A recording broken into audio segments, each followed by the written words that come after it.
कैलालीको टिकापुर नगरपालिकाले नगरपालिकाको बजार क्षेत्रमा रहेका अनाधिकृत रूपमा बनेका संरचना हटाउने सम्बन्धीको 15 दिने सूचना जारी गरेको छ। यो अभियान सफल हुन्छ कि हुँदैन त्यो भने हेर्न बाँकी नै छ। टिकापुर नगरपालिकाका प्रमुख प्रशासकीय अधिकृत सुमन धिताले हस्ताक्षर गरेको सूचनामा भनिएको छ, यस नगरपालिकाको बजार क्षेत्रमा रहेका केही घर धनी तथा व्यवसायीहरूले आफ्नो जग्गाको क्षेत्र भन्दा बाहिर सार्वजनिक जग्गा, बाटो, नालामा पर्ने गरी स्थायी तथा अस्थायी रूपमा संरचना निर्माण गरी व्यापारिक रूपमा समेत अन्य व्यवसायीलाई असर पर्ने कार्य गरिरहेको सम्बन्धमा यस कार्यालयमा गुनासो प्राप्त भएको तथा नगरपालिकाको नियमित बजार अनुगमनका क्रममा समेत केही घरधनी तथा व्यवसायीहरूले सार्वजनिक जग्गा, ओपन स्पेस, बाटो, नालामा पर्ने गरी स्थायी तथा अस्थायी संरचना निर्माण गरी नियम विपरीत कार्य गरिरहेको पाइएको हुँदा उक्त किसिमका संरचना हटाउने सम्बन्धमा र सरकारी तथा सार्वजनिक जग्गाको संरक्षण गर्ने विषयसँग सम्बन्धित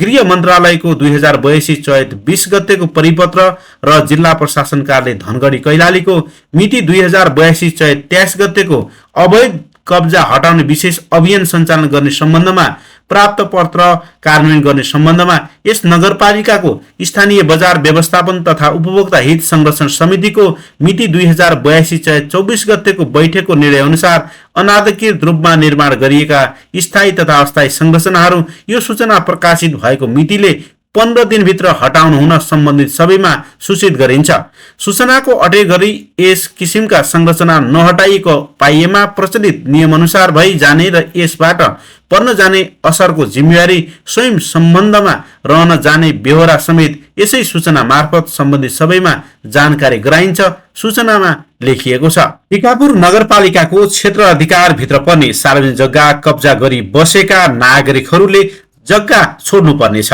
सार्वजनिक जग्गाको रेखदेख गर्नु हामी सबैको कर्तव्य हो, तर नागरिकहरू आफै सार्वजनिक जग्गा कब्जा गर्ने गरिरहेका परिदृश्यहरू भने प्रत्येक दिन जसो देखिने गर्दछन्। अब यसतर्फ स्थानीय नागरिकहरूले समेत ध्यान दिन आवश्यक छ।